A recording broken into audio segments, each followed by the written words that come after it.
So you think you can co-prosperity sphere? Well, that's at least in part what Victoria 3's new DLC, The Great Wave, is about. With new content for Japan in particular, but a ton of new and long-awaited global features and updates. And thanks to Paradox for collaborating with me on this video, I'm able to bring you my thoughts already now.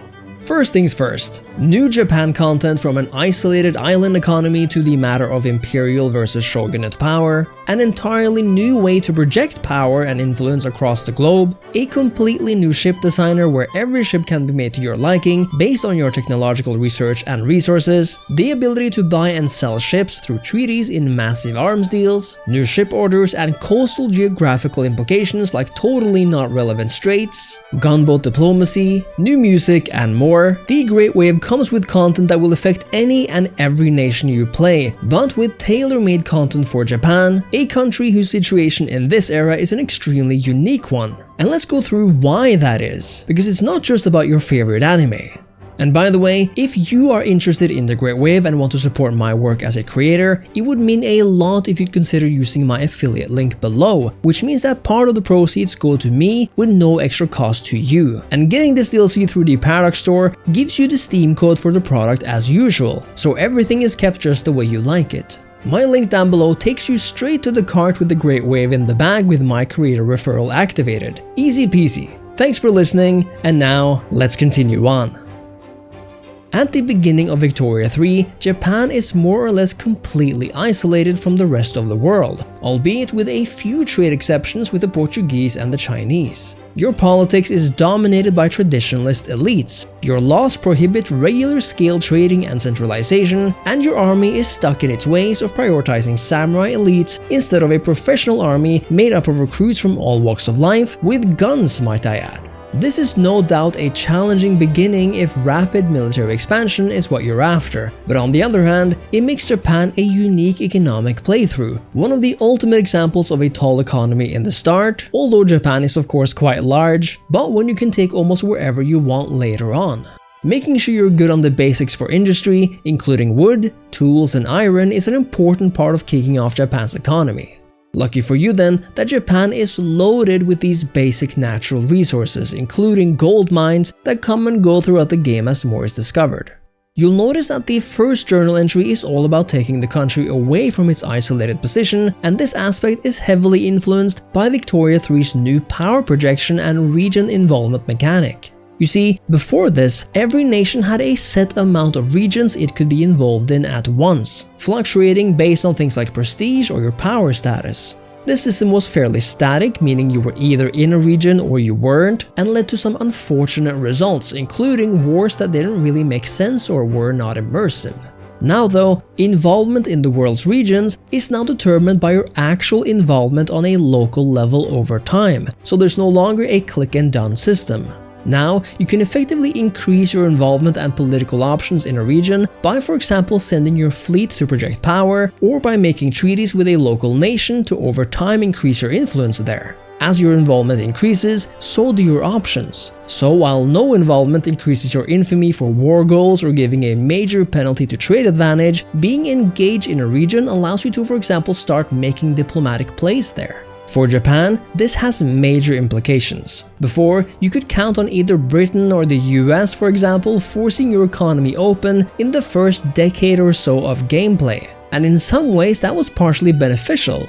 As an industrialist or aspiring conqueror, being isolated is literally the worst. But now, Western powers have a much harder time increasing their involvement in the Northeast Asia region, simply because of sheer distance between you and them. This means that if you play somewhat non-historically, like any Victoria 3 Japan player will, I reckon, more often than not, you're actually going to open yourself up to the world, with little fear of being forced to do so in the first decades. This has a few implications. First of all, I love that Japan feels like its own little universe where you can manage your realm far away from meddling powers. It feels slower in a good way, and you'll really learn how to manage an economy here. That's a very good thing, and makes Japan feel even more unique. On the other hand, the AI does feel too passive. I've played a few Japan games with the new DLC and have learned new things every game, but one thing that has stayed consistent is that the AI rarely attacks me or attempts to increase their involvement in East Asia. I'm actually surprised how disinterested empires like Spain, the Netherlands, Britain and France is in Asia. Even things like the Opium Wars have not really kicked off in my experience, and so China has either been allowed to do its own thing while facing the occasional revolt, and for myself as Japan, I have faced no immediate dangers. That's actually a big shame, because even though it's nice to feel like you have room to expand, it also makes it feel like very little is happening in the non-European world. Some major things on the international stage in my experience is this non-involvement in not just Asia, but also in Africa, where colonization just doesn't seem to happen really.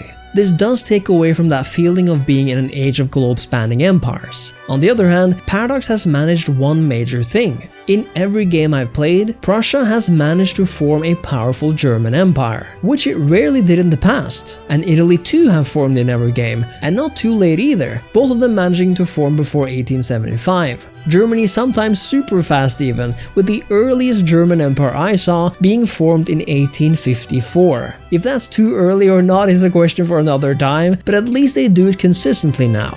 The good news is that these are parameters Paradox can tinker with whenever they want to and are not tied to new content per se, so I'm sure this will be tweaked moving forward. I would not be surprised if the colonization level of European empires though is hampered due to the new involvement system, with low levels being an unforeseen side effect of this major change, which can suggest the fix is easier than a major AI rework. Since this is something I experienced on a pre-build patch on a save begun days before the final pre-build patch, this might even work better already.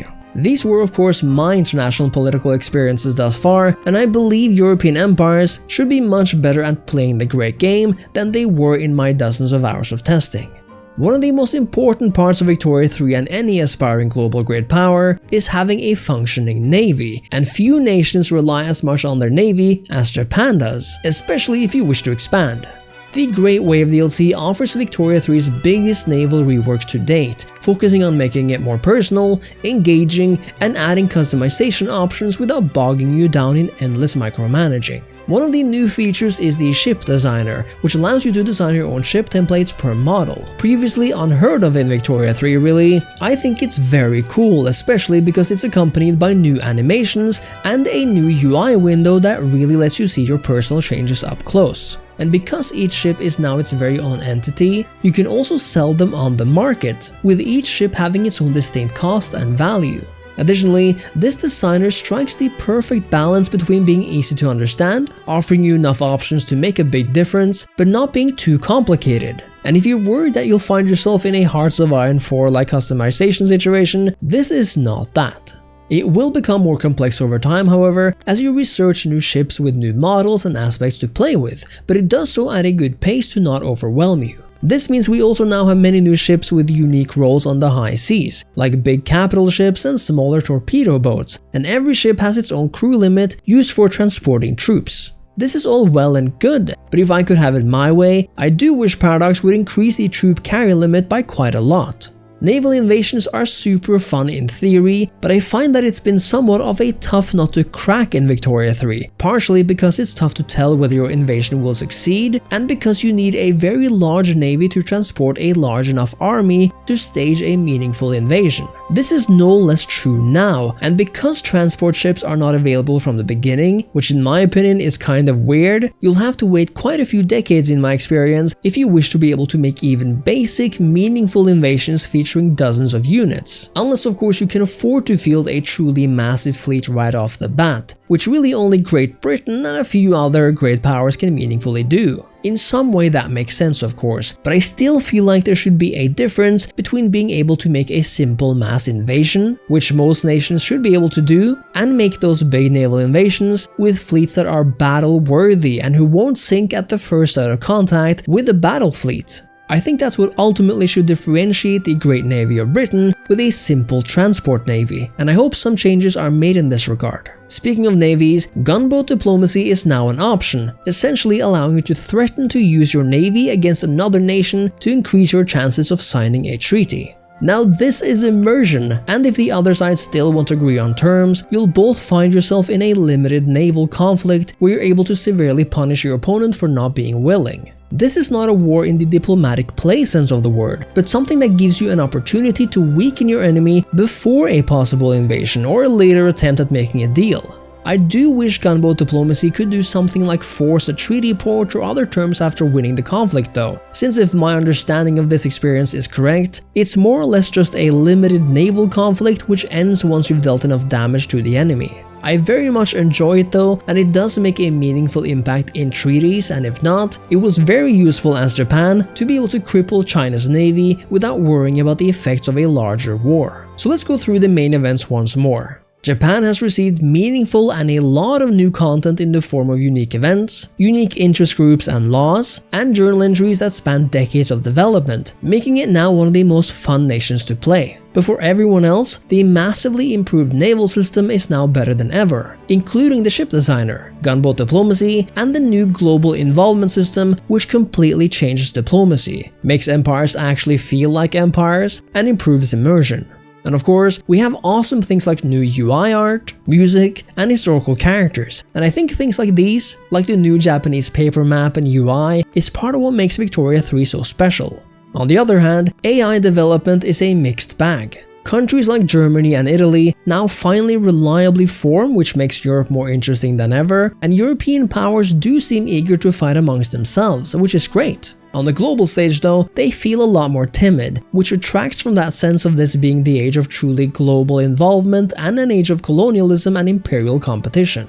Additionally, even though alternate history games will offer alternate history scenarios, I do feel like there are too many successful revolutions and large civil wars happening. Indeed, I have learned a lot myself this time around about how to handle them, which demands not just a solid economy with affordable staple goods, but also the right social welfare laws. That is how I managed to take Japan from an isolated backwater to the world's second greatest power in 1919 in terms of prestige, but I can imagine this is tough to manage for the AI as well.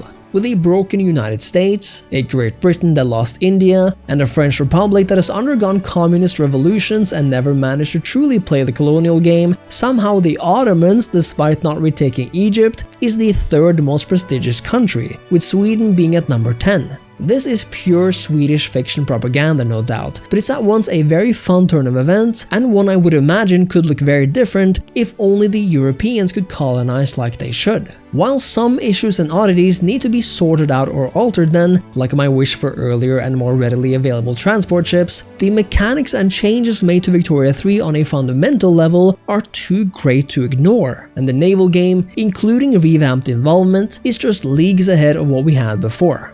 With a few patches to iron out the quirks, I think this will go down as one of the most meaningful DLCs in Victoria 3's history, because it actually makes navies a necessity. You literally cannot do anything meaningful overseas without them, and with new customization and diplomacy options, it's also more fun than ever. If I have piqued your interest, make sure to check out Victoria 3 The Great Wave now, and consider using my referral link below to get the DLC and support me at no extra cost. Let me know what you think of The Great Wave, make sure to leave a like on the video, subscribe to the channel, and thank you so much for watching. Thank you so much to Paradox for sponsoring this video, and I'll see you next time. Cheers!